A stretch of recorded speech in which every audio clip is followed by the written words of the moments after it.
G'day, boys. What are your names? I'm Michael Stephen Goldstein.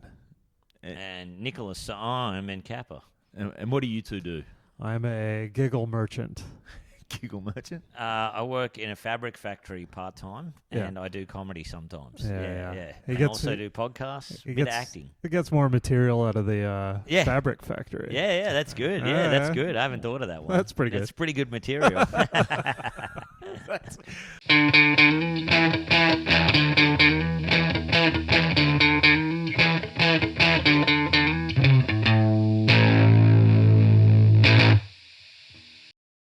Hello, welcome back to another episode of Crowdworkcast. My name's Andrew Barnett. Thanks for joining me.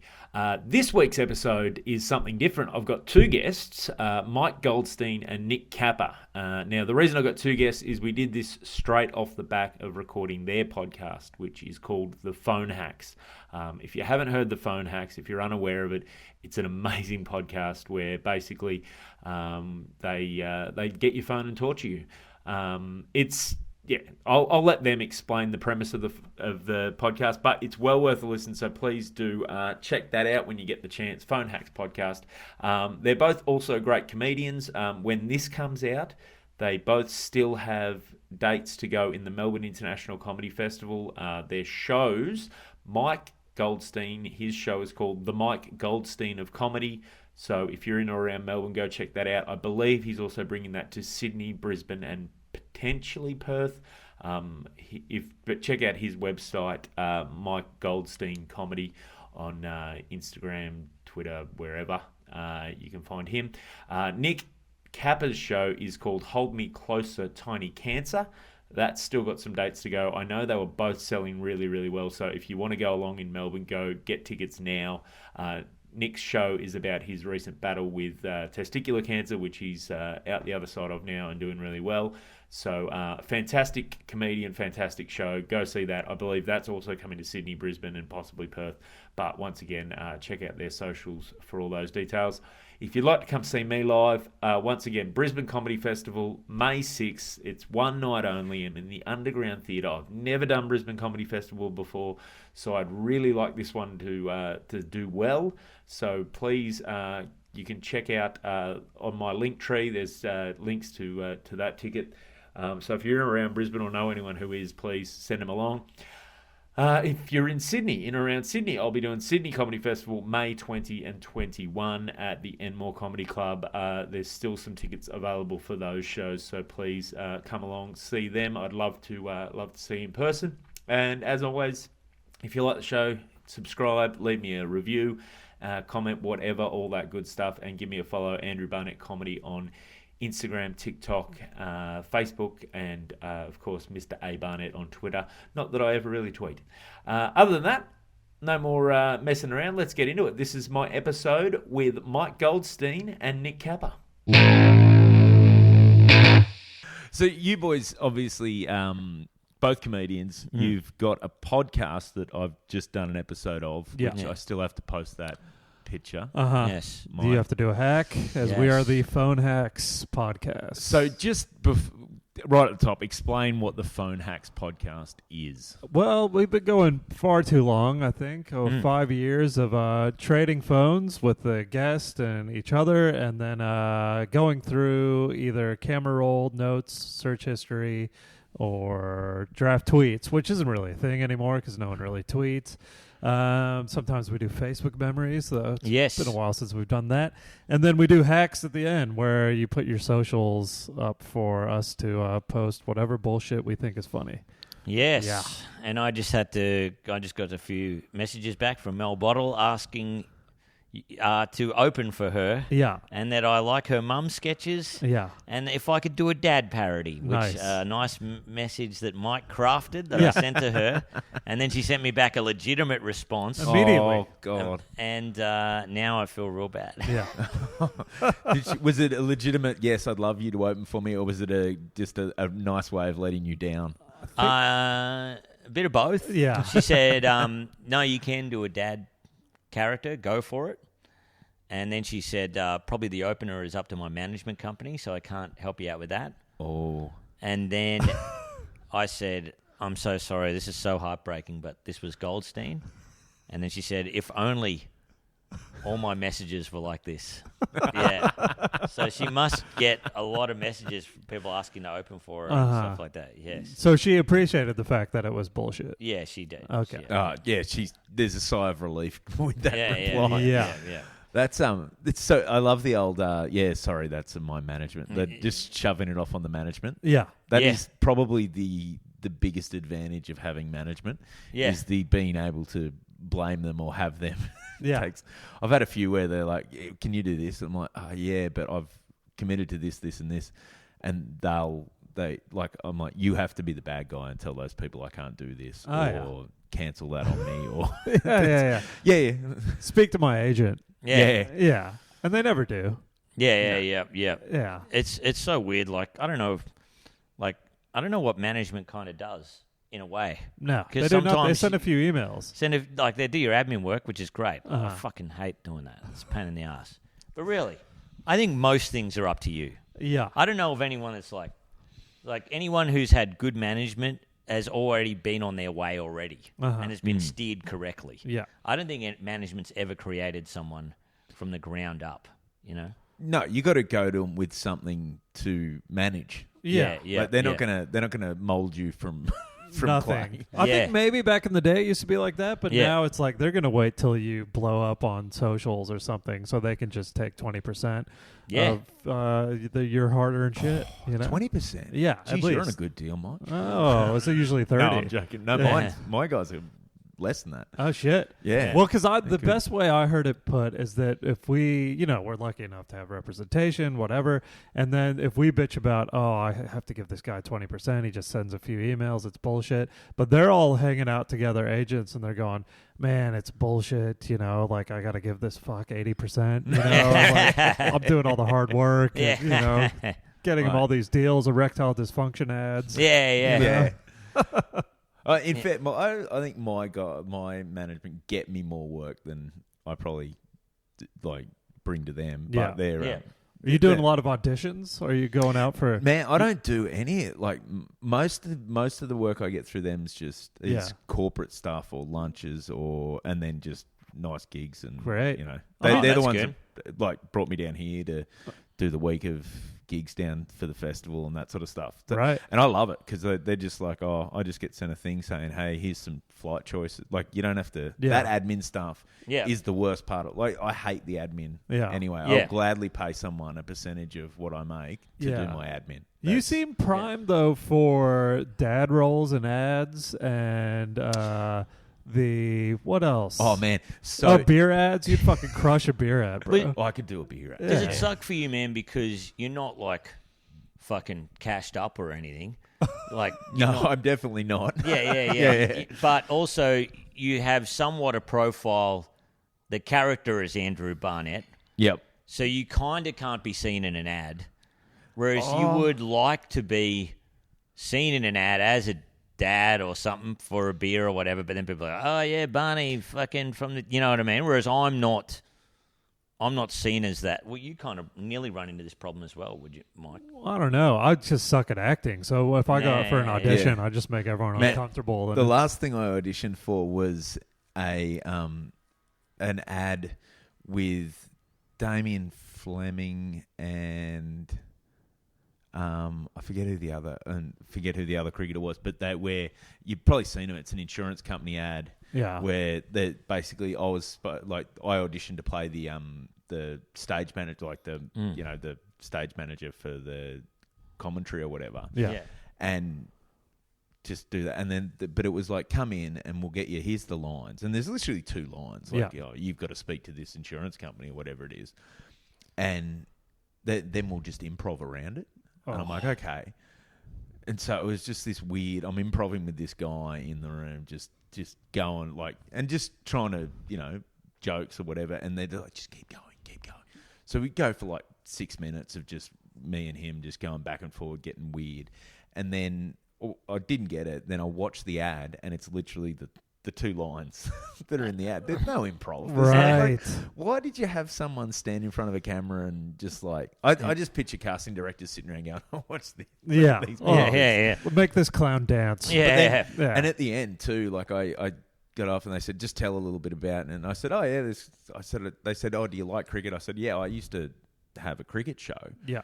And so she's like, turn the camera back on. You've got to tell them that down. And I'm like, yeah, okay. This is now they can laugh at how far I've fallen. Yeah, fuck. I mean, bombing auditions. Ronnie Cheng had me come in and audition for his international student show as the American character, right? So he was like, yeah, I want you to do this. You just got to go in and audition.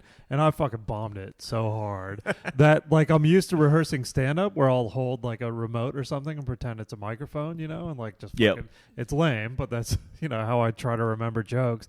And in the audition, I started lifting an imaginary microphone to my face. Right? So my hand was just coming up like this, and they're like, what the fuck is this guy? Ricky Bobby doesn't know what to do with his hands. Yeah, exactly. Oh, man, So, yeah. didn't get the role. Man, it's funny you should say that. So you do that? You rehearse with like holding a remote or whatever when you're trying to learn? It's lame, but... Hey, so I actually had in my festival show last year, towards the end, you know how you got to have a bit of, you know, insight into your thing. I talked about how my kids, one of them has crossed what I was calling the dickhead horizon, which is where you go from thinking dad's awesome to realizing your dad's a dickhead. Yeah. And so then I had this whole chunk about talking about realizing my dad. And then at the end, I talked about when I think my son crossed it with me. Yeah. And I tell the story of him. I was in my office. Like, so he catches a train to school. He came home early one day from school, and I was in my office rehearsing for the show. Yeah.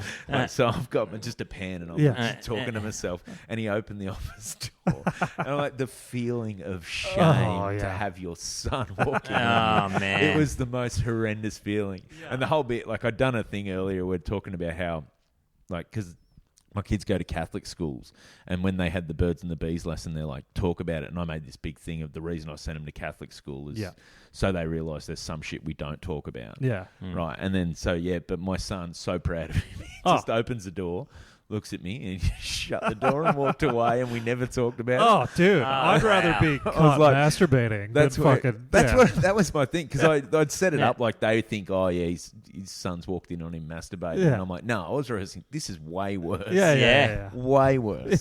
Yeah. Dad's rehearsing his little comedy plays. Yeah.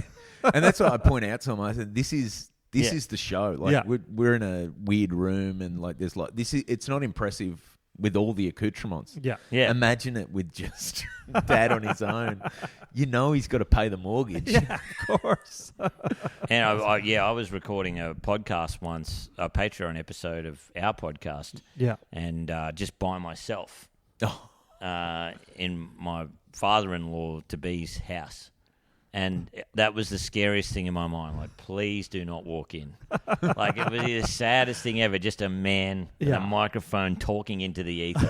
I'd rather be caught with another woman or something. Don't let me get caught. Something he at least understands. Yeah. Especially when I tell him, hey, mate, I just got to go do some work. Yeah. And I'm like, I'm up in Harvey Bay at the moment. It's funny.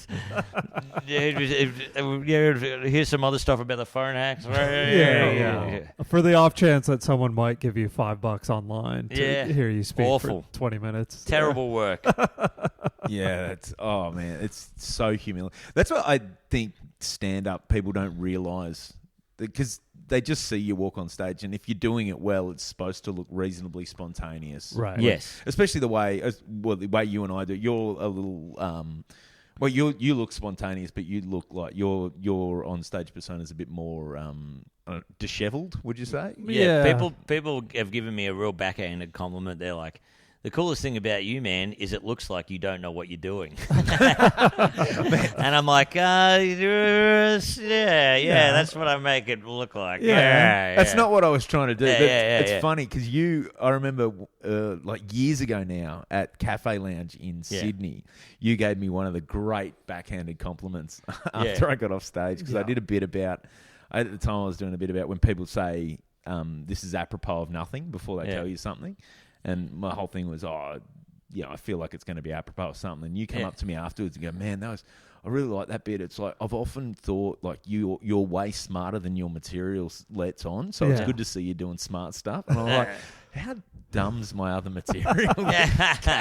Dude, Mate, he's not reaching his potential. Capper's the king of the backhanded compliment, but he doesn't realize he's doing it. I never realized I'm doing it. We'll have guests on, and he'll be like, "Man, the thing about you is you're not good at comedy, but you wear cool socks or something." Like, people be like, "What?" I try to shut up now because I do shoot from the hip. Yeah. I guess like I lie about everything else when I meet a person. Like I'll be like, oh yeah, you're a nice person if they're shit or whatever. Yeah. But comedy, I can't lie. I actually must care about it deep down. Yeah. Because I'm like, yeah, if you like, don't fucking lie to me. You know what I mean? Like that kind of annoys. You know what I mean? Like like deep down, like it shows that I do care about you because you know if someone really bombed. Yeah. Yeah. And I'd be like, hey mate, good set. And I'm like, oh Barnett, I like this guy. I got to tell him that he's much smarter than his material. You know what I mean? He's not a fucking dumb dad. You're a nice guy, you know. Yeah. But also back then I didn't realize comedic voices, and now I respect it a whole lot more. Like now if someone's like, I'm dumb dad Andrew Barnett or whatever, you know what I mean? Like This is getting better. I realized that like that's your voice and that's what you write about, and it makes people like. But back then I was like, why the fuck isn't this guy pushing the limits? You know what I mean? Why the fuck isn't he trying to do something different? And you realize, oh no, that's just people's voice. Like it's like what that Rick Rubin guy says. He's like, you might as well be comparing people's diaries. Yeah. You know, you're like, oh, my diary is better than yours. Like, there's no better one. This Rick Rubin book is really your Bible now. Man, it's my Bible. You love it. I love it. I'm obsessed with Rick Rubin. Are you one of those guys that reads that one book and that's the thing you talk about for? Because I'll do that. Like I read *Sapiens*, and I was intolerable for maybe 12 months. I am intolerable right now. I am so intolerable. But the thing is, he's been reading this book for the better part of a year. And so it's like it's every fucking episode. Oh no! For like no, I've only been reading it for the last couple of weeks. No, yeah, you've been talking about it forever. No. Only the last 2 to 3 weeks. But is there multiple Rick Rubin books? Have you read more than one? No, there's only one. But I've been listening to a lot of podcasts with him on it. Yeah. Is that the He's on that one, Malcolm Gladwell produced one. Oh yeah, I haven't listened to that one yet. Yeah. I've got to. I'm getting through them all. I learn a different thing each time, but it is like that, and I kind of I do love it now. Yeah. Like I did a gig the other night with a good friend of all of us, and they haven't been doing comedy for that long, but they've got a lot of success, and it's great. And they're older and wiser than me. Yet they were really angry at the gig. Right. Like, why the fuck is that guy doing so much up the top?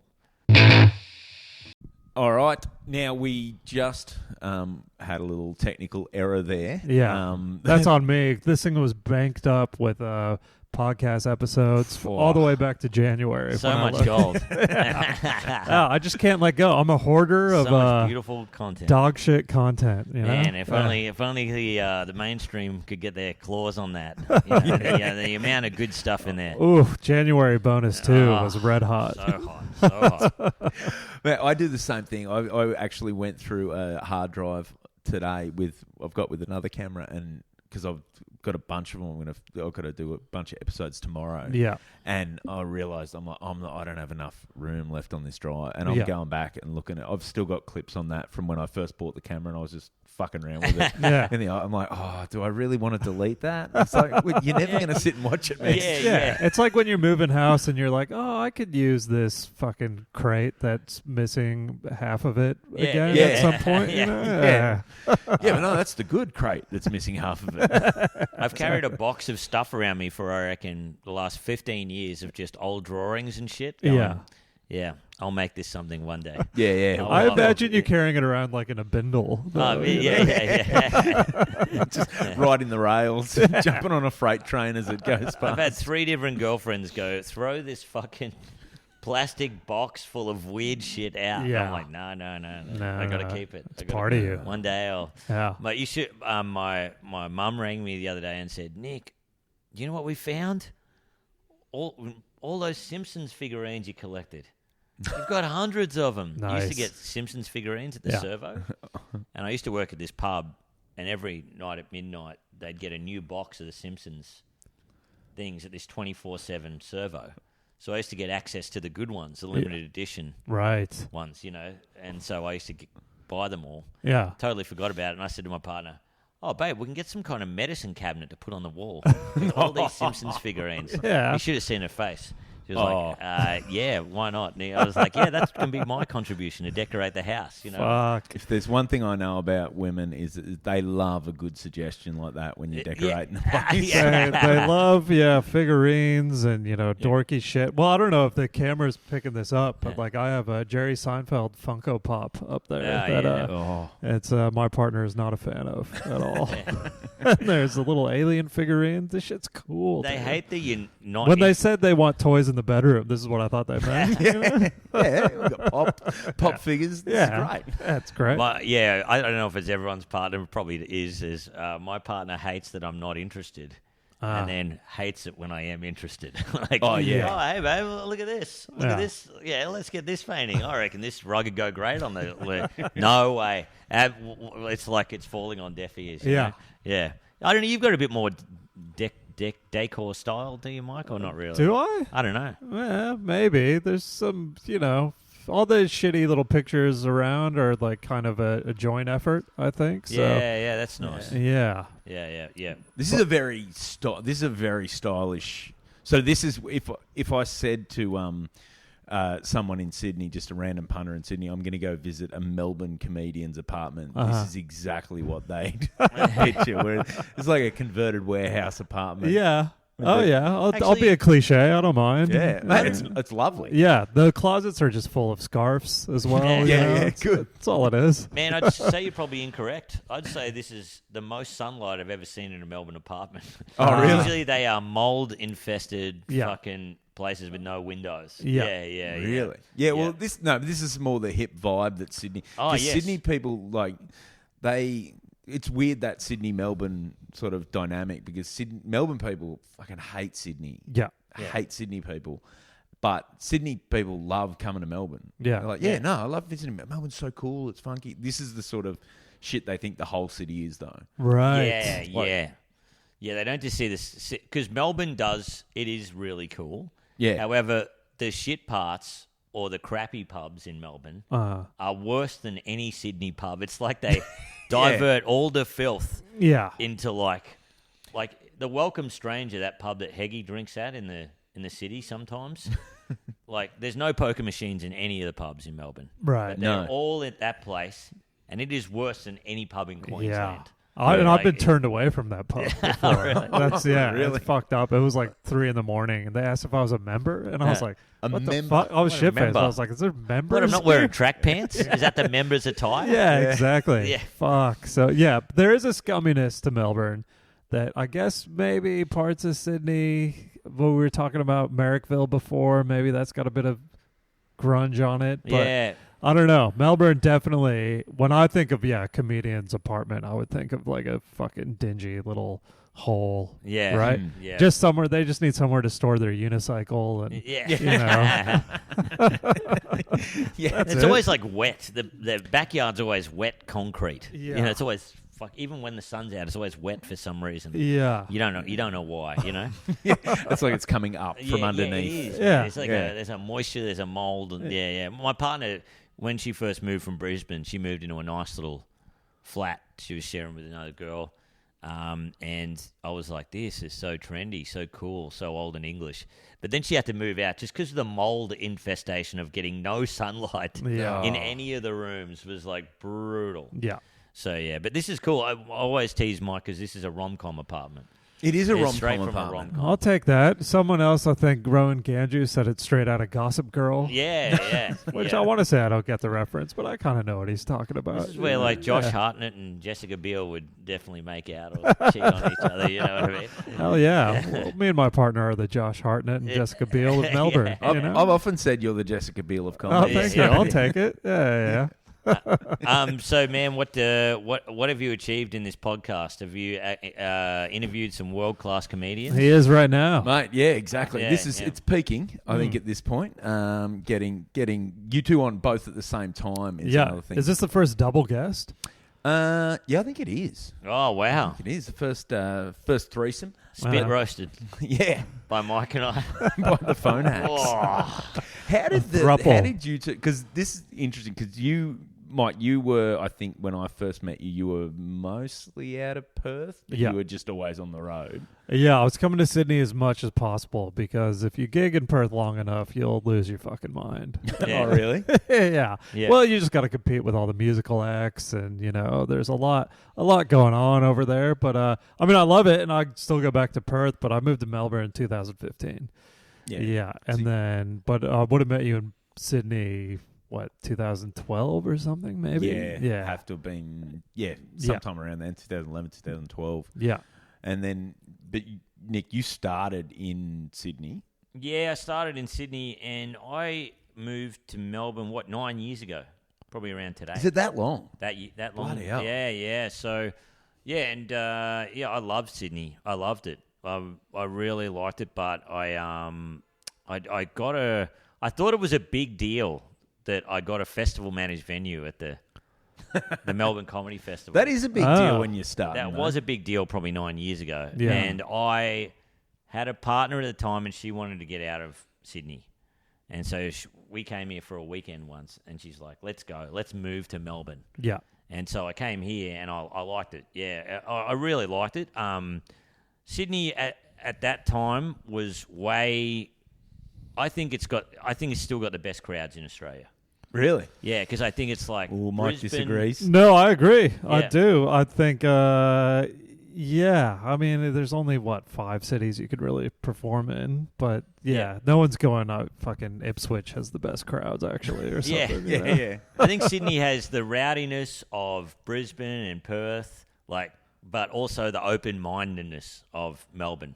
Sometimes in Melbourne, you will say something clever and people will laugh.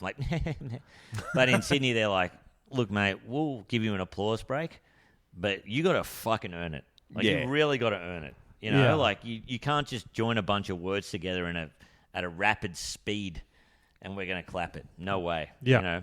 I think the comedy festival should be the other way around. I think you should hone it in Sydney because sometimes I've gone from Melbourne Comedy Festival feeling good about my show and then just get owned in the first one. And they're like, really? hurry up, mate. Yeah. No one cares about your cadence and your little story. Yeah. I worked 70 hours this week. Took me an hour and a half to get here, even though I live a kilometre away. There's no fucking hurry parking. up. Yeah, exactly. Yeah, they're not big on whimsy, I guess, Yeah. in Sydney, whereas they'll suffer it here a little more.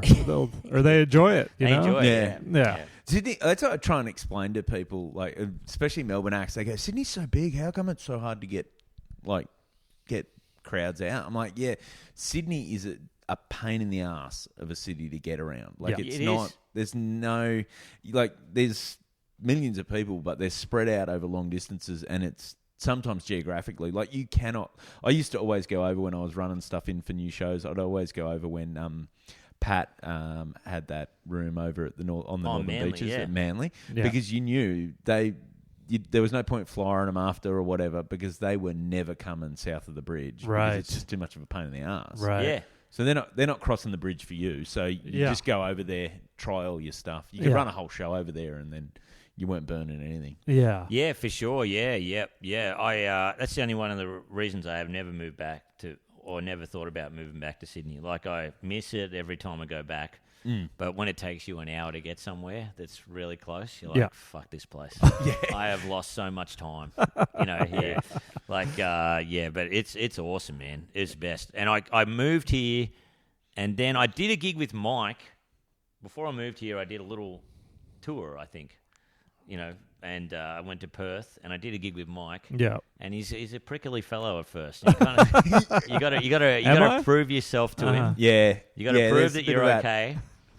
But and then he sent me a request on Facebook, and I was like, oh, I thought he didn't like me that much. Yeah. And it was only to show me that they'd spelt my name wrong in a poster and tagged me in it and said, hey, Nicholas Crapper. Yeah. And I was like, oh, no, this was to fucking get me. Well, Yeah. it was just I just enjoyed the fact that this went to print and they put it up all over a venue, and it was all over Facebook at the time. But Nick Crapper was playing at the Wednesday night Frio room. I forget the the Capitol, maybe? I forget the name of it. Well, the Crapitol when Nick went and performed. Yeah. And they ran with it, Nick Crapper, and it fucking tickled me, and I wanted to make sure he knew about it. In fact, imagine though being in Fremantle just going, this sounds, Nick Crapper, funny name, this sounds exactly like the kind of guy I want to go see. And then going in and seeing Kappa's show. Yeah, and you see his picture and you're like, yeah, this guy craps. Yeah. The guy couldn't apologise enough. The guy is like, so sorry, mate. Yeah. I'm so sorry. I think he gave me $50 extra or something. Nice. It was so funny. That crap bump. That crap bump. Yeah. So that was funny. And then what I was always interested, whenever I caught up with Michael, we're in a group of friends, he always had the best road stories. Yeah. Like the best fucking stories. Doing the worst gigs ever in Perth, where you had to... One of my favourites is when you had to pretend you were from the company. Oh, yeah. I mean, that's just... the company. That's a corporate horror story where the big idea of the guy, who was a David Brent type character, right? Where he just thought he was the most popular boss, and it was for some big real estate agency in Perth. And his idea was, I come down and I pretend like I'm the CEO of the company, like the son of the CEO, and I'm an American takeover of this agency. And we're going to be making changes. And he just wanted me to go around and mingle and just tell people this is how he was introducing me. He was like, oh, this is the son of blah, blah, blah from the Boston office, whatever the fuck. There's going to be changes. And the implication was that a lot of them would be getting laid off. Right? This is hilarious. Yeah, without coming out. And I was like, all right. And the money was so good. At the time, I was like, yeah, I'll do whatever. I'll fucking dance. I'm your little monkey bitch boy, whatever. And then I was going to get on stage and say, still do the character, but then eventually just start doing jokes, like stand-up comedy. Yeah. So the pivot from, he gave me a fake name. It was like Hank Cooper or something, not a name tag. Because Mike Goldstein doesn't really say real estate, does it? It says bank and media, but... So, and then I had to get on stage and then somehow pivot into so Uber's weird. You ever get in an Uber? And then and that's exactly what happened. I started going into material and people were confused. And then I looked at the guy and I was like, can we stop this charade? Can I tell them what the joke? He was like, yeah, do it. But the worst thing was that when people thought I was the son of the CEO and taking over the company, they were all kissing my ass at this function, right? They were giving me their cards. They were saying, hey, the Boston office, I've always wanted to go to Boston. And, if there's any openings over there. And they were fuck, it was insane, right? Just how much they were trying to butter me up because I thought I was an important person, right? Yeah. And then when it was revealed that I'm just some dipshit comedian and here to do jokes, everyone was like, okay. And it just didn't have the fucking effect that I think he thought it would. And it was a bad set after that. It was they were laughing until I was like, oh no, I'm just a comedian that's been hired to do this. So gotcha, right? And then I'm up there for another 15 minutes going, I saw the West Coast Eagles play, and then I saw whatever the fuck the material was, and they were just guy give me my card back. Well, dude, so I'll just flop sweat. I just start bombing the back half of the gig because the prank doesn't land well. Yeah. And then I'd get off stage, go straight into the elevator, and I have a stack full of business cards in my pocket, and I just put them on the elevator floor and fucking leave the building. So as they left the party, they would have seen their business cards on the floor of the elevator. Oh, man. They would have known what it's like to fly at a gig. Yeah.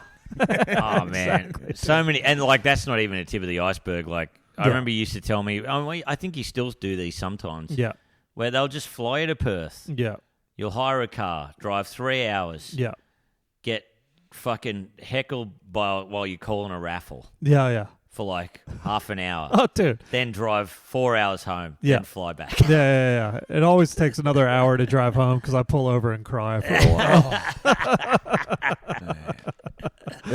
People don't realise the context. When you get booked for corporates, they don't realise that they go, you just get up there and be funny. Yeah. They don't realise there's actually a bit of context involved that the audience need to know what's going to happen. I've had a couple where, I had one where a guy at a footy club just goes, Andrew's going to speak for a bit now. Yeah. And that was my intro. And so they had no idea who I was, why I was there. They're just man. I had another one where I first turned up and they're like, can you help us with this auction? So it was a There's a rugby league club that's just sort of just below NRL level, like feeder club, and then their first grade, they would auction for charity. They'd auction the players' jerseys, so the players are all paid. Yeah. So the idea being they'd bid on their own jersey, so they get their jersey number, and then the money would go to a children's charity. Yeah. Right?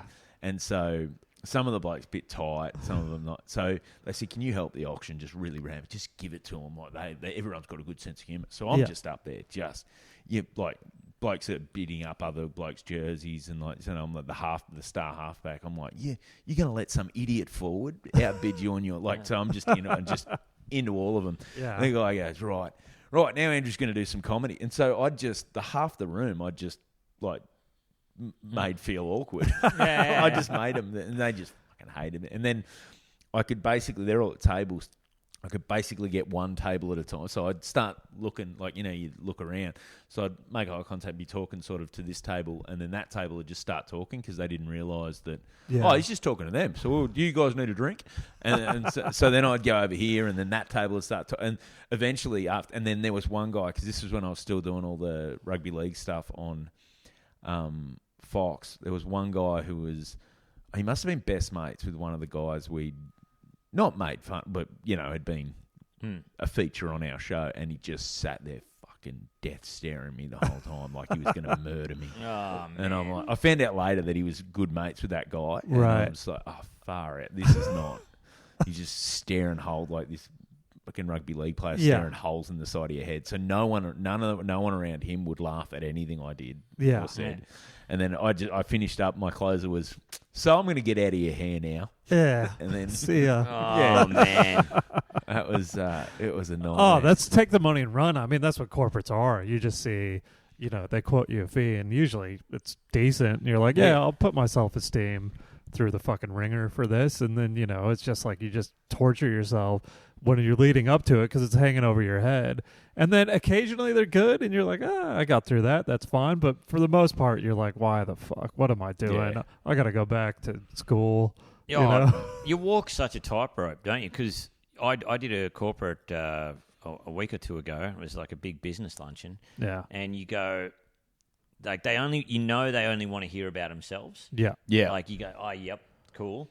But then sometimes you'll just have this little inflection in your voice or something, or they'll be a bit tender about something, and they're like, nah, fuck you, mate. Yeah. Don't rip into us. Yeah, like how that. quick you can lose them. And then you just digging up. Yeah. And lucky for me, I thought it was going to go bad because I ripped into the organizer. I'm like, fuck, this guy, he doesn't look like he should be running events. He looks like he should be doing IT, right? Yeah. And didn't go that good. And I was like, shit. And then it kind of went good. But then there was a bald guy wearing a terrible jacket, and it had his company on the jacket. It was obviously a gimmick to network. It had all these, like, I don't know, gun sights on the jacket. It was accounting and stuff. And the fucking flogging I gave this guy, because it was just kept getting the laughs, was horrific. And it wouldn't stop. I thought, well, they're going to stop now. Yeah. You know when you can kind of feel it. Yeah. No way. And this guy just copped it. Like, I had to kind of pedal back to make him not kill himself for wearing this horrendous jacket. Like, it was awful. Oh, dude. And because you just never know how it's going to go. But you've kind of got to go in, because I remember you'd done heaps of corporates. Yeah. And years ago we did this gig in Geelong, and it was while the footy was on, and I had to MC. Yeah. And you could tell I still cared a bit. And the people who are organising it, they said, "Oh, rip into one of the coaches. Yeah. He just divorced his wife, and he's going through a midlife crisis." Yeah. Oh, yeah, those guys have got the best sense of humour. Yeah. And I was like, "Oh, this will be funny. I'll do it." I ripped in, and it just sounded really mean. And the footy was on. It was like Geelong were in one of the semi-finals. Or Playoffs, something. yeah. And it was fucking going nuts. And then you got Mike, who'd done a lot more corporates than me or whatever, who gave a fuck about the gig, but also did not give a fuck about the gig. Yeah. And that's the perfect amount. And now I'm kind of at that level now where I'm like, you're not going to have me, like Mooney said to me once, he's like, they're not going to have you back anyway. Yeah. It's not like, oh, we'll get the same guy next year. Well, like, you might as well fucking burn it. Yeah, burn it down. But then, I mean, the classic thing you could do, and it's kind of hacky, but it works, is when you show up to the things, you go, who should I hang shit on? What's something about that person, you know? And usually they'll give you some good ammo. Yeah. And then they just go nuts if you go, oh, Jono's here. What an idiot, you know? And then, like, they love that. But then sometimes you're like, give me some ammo about Jono. And they're like, oh, well, his wife left him and, you know, all this shit. You're just, it's like way too fucking sad. And you're like, oh, dude, I can't. Oh, mate. I can't say that. No, his wife left him. His mum just died, actually. Yeah, exactly. He's so cut up about that mama's boy. Get into him.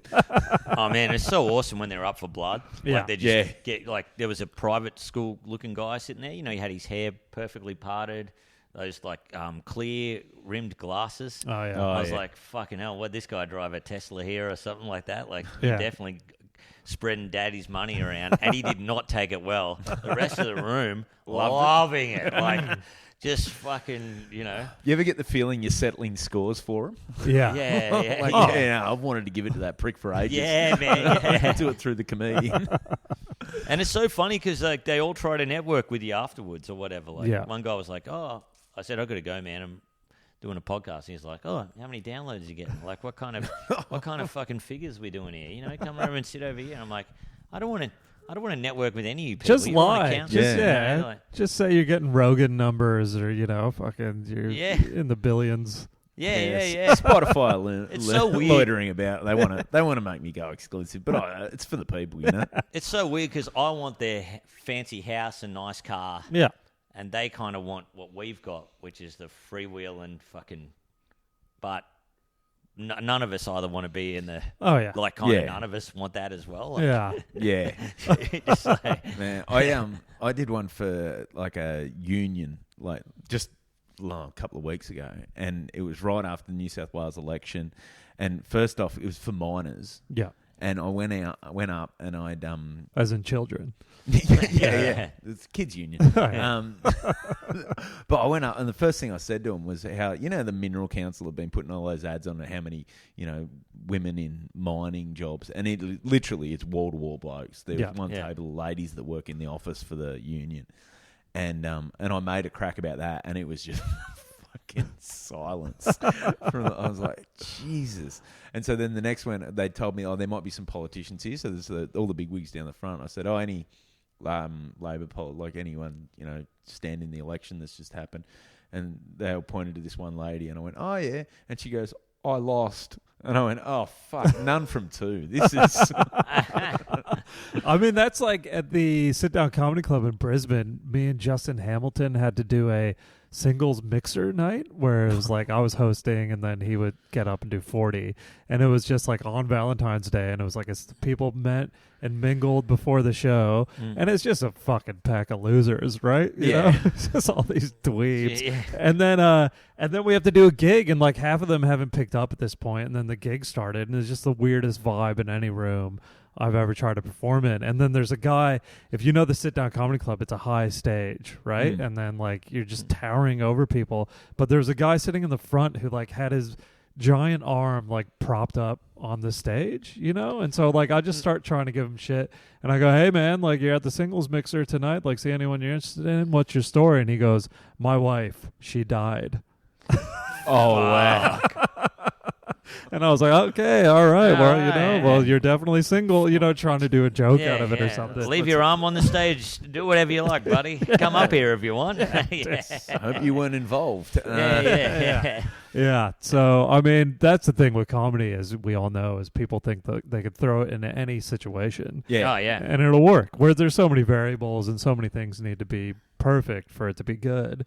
But it's just like, I just put a microphone in the corner of this shitty pub and it'll happen, you know? Yeah, that's that. And that's the nightmare too, those singles mixes, because the first dates or early dates are terrible audience. If there's too many people on dates in an audience, everyone's still on their best behaviour. They're sort of self-conscious. Yeah. And when they're self-conscious, they're not laughing. Yeah.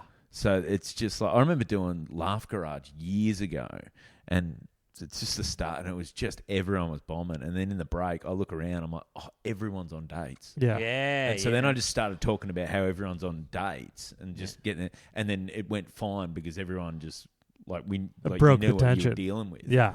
But it was just the first half, like, and just watching people. And it was one of those ones where Darren Sanders, who was running it, was like, he was at that stage where the club was not too far from closing, and he was just like, he's like looking around going, fucking everyone's, you're going to have to put me on for 20.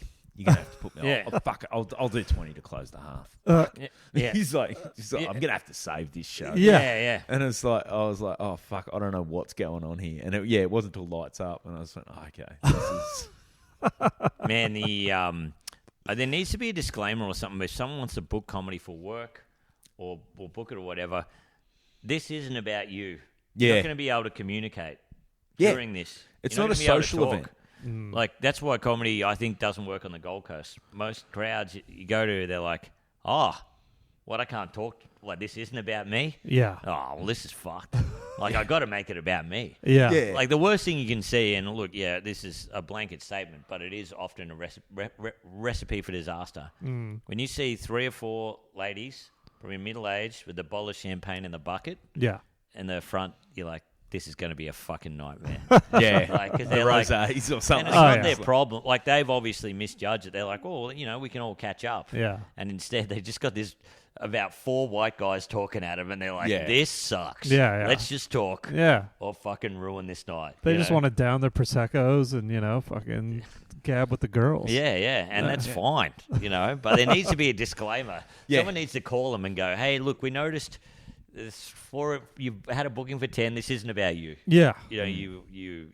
True. Yeah, we know Jenny's just recently been through a divorce, and you think this is going to cheer her up. Yeah. But what will cheer her up more is if she just gets to cry to you girls about it. There's nothing worse too than you see someone trying to shush that group down, and then one of them cries, and then you're just the biggest fuckwit in the world. That's it. The night's over. You can't. Crying trumps everything. Yeah. Well, because I did a few months the Jongleurs circuit in the UK. Oh, wow. Right? And I'd heard horror stories about every gig's a hen's night, and I was like, surely it can't be like that. Every gig, hen's night, and just trying to dominate the show, right? And it's just like you try and like give them shit, and like the classic thing where they have the fake dick straws, and all the fake dicks are everywhere. And then I was like, oh, the fake dicks, like you guys love that at a hen's night, there's no fake vaginas at a buck's night because we get the real thing because we have integrity, right? Yeah. And they just hated me after that. Immediately they're thinking about what the buck's doing. Yeah, exactly, dude. Yeah. So, I mean, that was a punishing kind of run of gigs because it's just those, I mean, they're notorious. It doesn't exist anymore. Yeah. No. But it was just like your background noise for their parties. Is that what Towns did all that year? He did a bunch, Because he did it for years, didn't he? Yeah. Yeah, fuck, man, that would make you battle hardy. Yeah. Sometimes you see like a proficient UK comedian, like Lloyd Langford or somebody, or Gordon Southern, and you watch them get up and they're just like, they're so calm. Oh, yeah. They've just been seen it all. They've just seen it all, and they're like, "This is a fucking walk in the park." It's like a veteran, it's just like they've been in the trenches.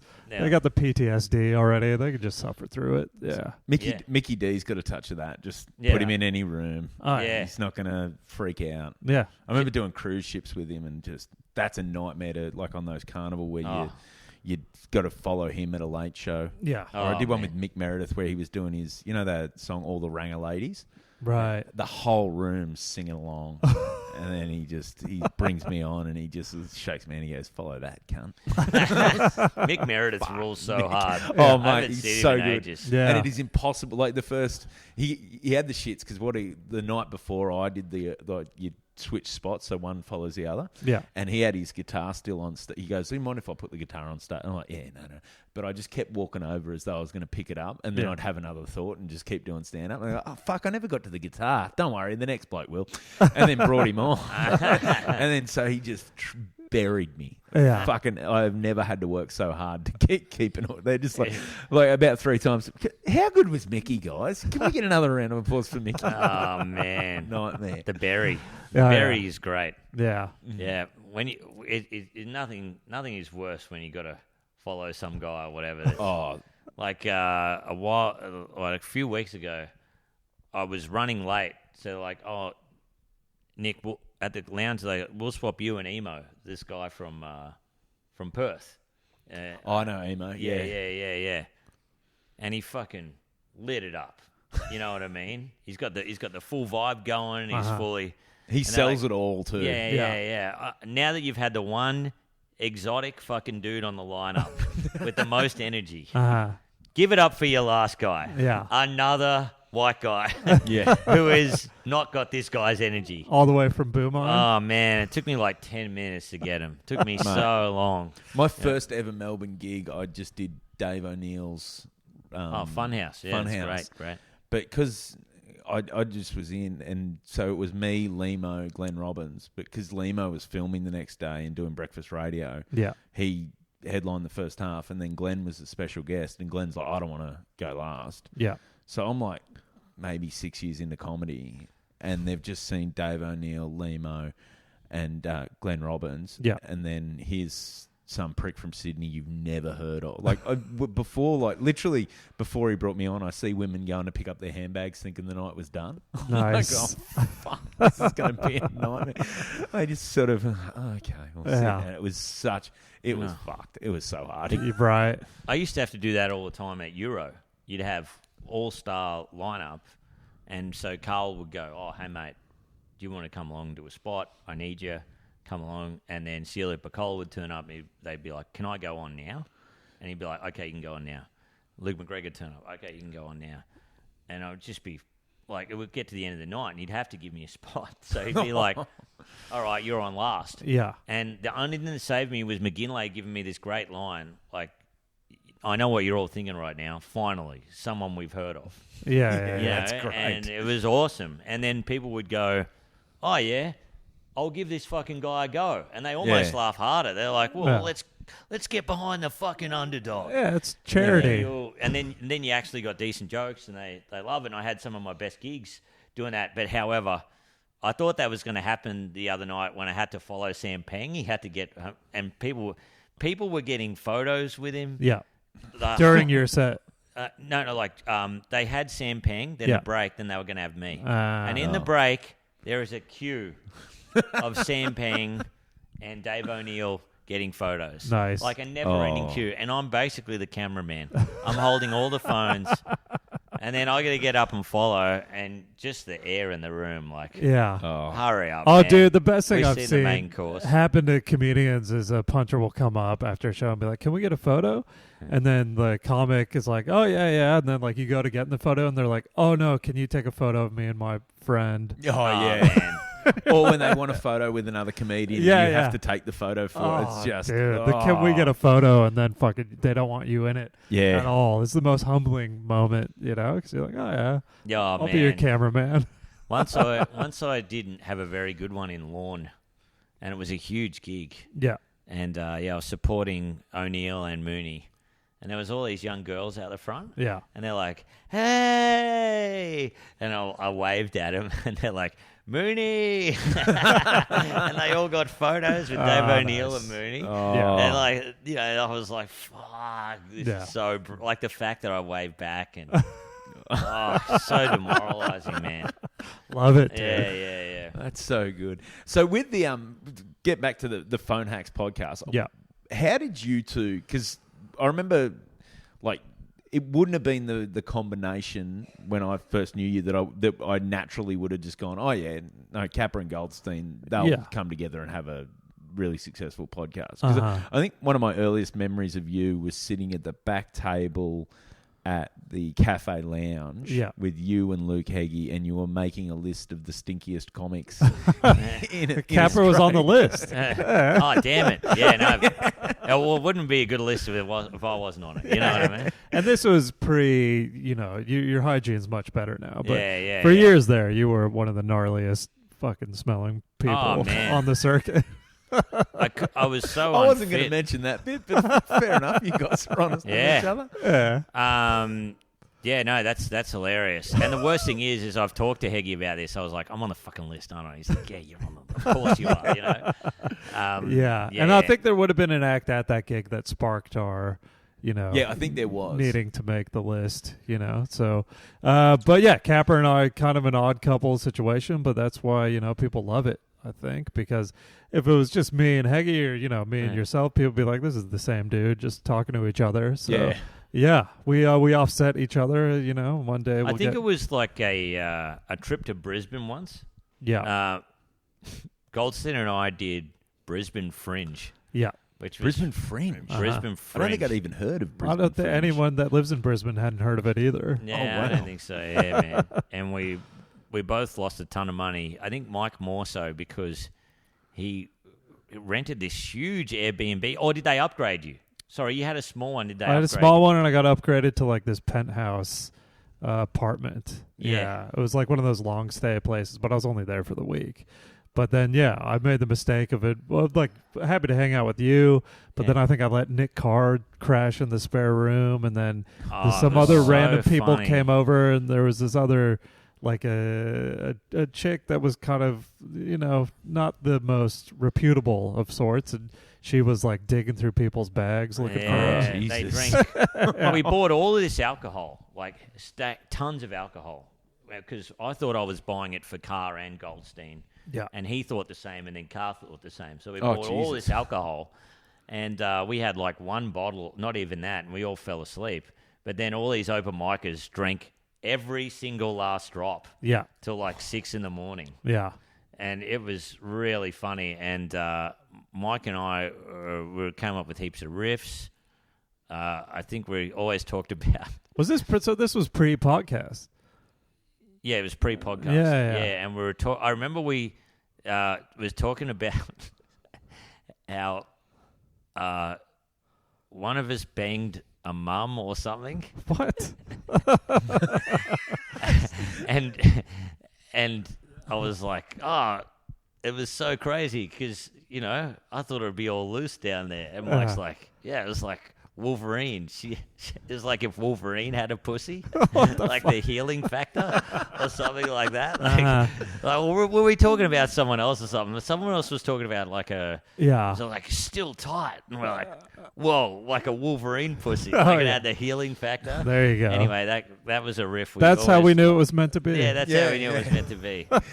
Someone needs to be recording this. Yeah. We're like, this is some good riffs. Yeah. But I was always interested in the road stories. They're my favorite thing ever. Yeah. When you hear someone with a glossary of fucked up road stories. You used to have a podcast that was all road stories. Right? Yeah. That's Mike kind of inspired that. I was like, I did this podcast called Highway to Nothing, I think, with Jeremy Webb, and we would introduce people about their worst stories. And I think that was partly inspired by Goldstein. Yeah. Because one time I sat you down, I was like, man, give them to me. You have always had like craziest gig stories. Yeah. And the thing is, I wish I was kind of keeping track of them or writing them down or something, because now they all just blend into one another, and it's just like I remember the super fucked ones, but for the most part I'm like, oh yeah, I did a mining tour and I was doing gigs at 7 a.m. for 10 people sitting on a park bench or whatever, I just don't remember. There's been, my self-esteem and ego has taken so many hits over the years that I'm just like, there's some that are just lost to the ether. They just blend into each other. Yeah. Sometimes you guys get triggered because you forget you did a gig in a place. Sometimes my partner, or she'll go, there's this cool bar here, and you walk in and like, oh my God, I remember bombing in that corner. I remember getting the tram there because I had no money. Yeah. Oh, definitely. Brett and I went to a pub in Perth, and he was like, this pub by the beach. It was beautiful, and he's like, yeah, I really took it in the face at that corner. Sometimes that's worse too, because it's, that a beautiful venue is not always the greatest for comedy. Like, if they've got a cracking view and it's a cool place, no good. There's a couple of gigs. I did one in. There's a real nice pub in Sydney for Mark David at the start of the year, but it was a Maryvale pub, and it was a very Maryvale crowd, and that's like the just hip trend, and it just you know, some audiences are too cool for comedy. Yeah. It's like, oh yeah, you know, you're not relating. Oh, to dude, it happens all the time. And then especially if they're young and cool, they want to be looking at each other or looking whatever the view is. They don't want to look in the corner at some asshole following his dreams. Yeah, you know? exactly. Like, that's like the worst. Do you find also at those kind of pubs, man? I think I know the one you're talking about. I think I did a few shows there as well. The bar staff fucking hate you as well. Yeah, They're like, you just fucking annoy me. Yeah. The bar staff are above you. Yeah. And they're like, you're like, oh, can I get a free drink? Whatever. And they're like, yes. Like, you feel bad asking for the drinks that you were promised because you're getting underpaid. Yeah. Yeah. Man, I did one at this place in Double Bay, which is, if you don't know, Sydney is like Rich. the real rich area, Yeah. like on the harbour. And I was lucky. I was hosting, and I'd talked to Rebecca D'Inamuno, who'd done it the month before, and she's like, all they want to hear about is themselves. Yeah. So I just did crowd and just talking about, you know, oh yeah, how many startups have you got? Like, and they were liking that. Yeah. But then by the end of it, they got so pissed that the owner of the bar was throwing flowers at Gary Eck on the stage. Gary's like, what the fuck is this? Like, it's it was just, everyone just ate it. And then at the end, they like, that was so good. I'm like, no, it wasn't. Yeah. You guys are idiots. Jesus. What are you talking about? Flowers is nice. Flowers You is- know, yeah. It's like they want an encore. Yeah. But Gary, it was just confusing because he's like 10 minutes in and this dude's just, and he's like, what the fuck, can we get this? And it's the owner of the bar. Like, you can't get him kicked out. Like, you can't tell. Fuck. It was a nightmare. I've seen, when I was starting in Perth, I saw an older comedian from Melbourne came over, and he was headlining, and he was watching one of the support acts, and he was not liking it, and he just wanted to get on and headline. So he was ripping up bits of his coaster and throwing it at the comic while they were on stage. And I'll tell you who this guy was after, and you'll be like, yeah, that checks out. I'll get a story. Like, I did a gig in Brisbane where older comic came out and just asked if he could jump up, and went and did an hour before me. Wow. And I was just to be like, I've never heard of you. Yeah. And I'll tell you who that was afterwards. It was. I literally got to the like, because it was like it was after 10 o'clock when I even went on. Shit. And they'd booked me to do an hour. And I was like, that's long anyway. Yeah. And I said to the guy, dude, like, it's pretty late. He goes, nah, do the hour. I'll be up for it. I'm like, oh, yeah. Fucking hell. And literally, I did 54 minutes, but I just gave it when lady in the front row is like, just leaning on her hand. She's like, you're funny. Oh, just talk. It's like a Friday night. People have lives. They have jobs. That, you know, they got to get up. Felt like we were holding the audience hostage by the end of it. I was like, nah, this isn't cool. I that's the only thing that annoys me now is like, you kind of, it's all reverse. Like at the start of your career when you're young and, you know, you haven't got like family kind of things or a partner, you want to go travel. Yeah. And you want to be on last so you can stay around and have drinks or whatever. But the more you do it and the more you work your way up, you're like, oh, can I just get on first? And I don't want to travel anywhere. Oh, yeah. Like, and then people are like, hey, man, we're offering you to go to Perth for this much. And you're like, yeah, well, I'm not going to do it without flights and accommodation. They're like, yeah, well, we've included that. And you're like, fuck. I got to go. I'm going to fucking go now. Like, you know what I mean? Like, Man, I don't know about you. Whenever as soon as it's in the calendar, I don't want to do it. No. Like, as soon as it's confirmed, I'm like, do I have to do that? Yeah. And I try to convince my partner. I'm like, hey, babe, why don't you come to Perth? You know, it's great. It's all expensive. She's like, no way. I'm not going to go on a flight for 4 hours. Who cares? I'm like, well, it's a free comm and everything. She's like, nah. Doesn't matter. Yeah. You know, we are getting about the time, boys. But is there anything you guys would like to? Well, obviously, Phone Hacks podcast. Mike, you're a TV star now, but on 100. Star is used very loosely. You know, star. Mate, you're going well. You're finally all those years of doing those shit gigs are paying off, man. You're getting the success you've deserved. Well, thanks, man. I appreciate that, and I do feel like I earned it. You know, fucking being. I was gonna quit. I was always talking about quitting. Capper and I did a gig on the Gold Coast, and like at some shitty pub, and it was just going south quickly. And on stage, I was going, what are we doing here? Can we just all end this charade? And, just, what the fuck? Capper loved it. I think it's my favorite performance you've ever seen. Yeah, I think it's my favorite. Cracking. I was always trying to get Mike to, like, fuck, well, I got to get him off the road somehow. Yeah. And all my things failed, except inadvertently tried to fuck him up by introducing him to Andy. Oh, yeah. Because Mike had a go at him on Twitter. Yeah, And then tried to fuck him up, Yeah. like make him feel real embarrassed. Like, yeah, I'm going to watch Mike fucking crawl into his shell. And Yeah. then he gets a TV show from that. Yeah. Oh, man. Yeah. But so what's the question? Is there anything you want to promote? You obviously, both Melbourne shows selling well. Yeah. What When's this out? This will be out probably 2 weeks. So festival will be over by then, but I think Perth Festival will be happening.